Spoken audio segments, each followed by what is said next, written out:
จะมาเล่นเบเบดนะครับมาดูเบเบดชุดใหญ่บางทีก็จะมีตัวจูดาบางก็เวลเวฟไม่แต่ละลูกแล้วถึงก็ใช้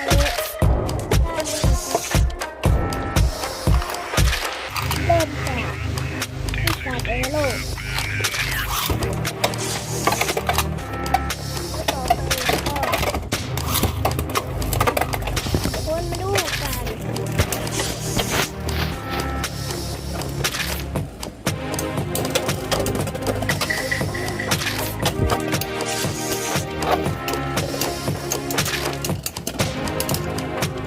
วิสัยโลกนี้นะครับทุกคน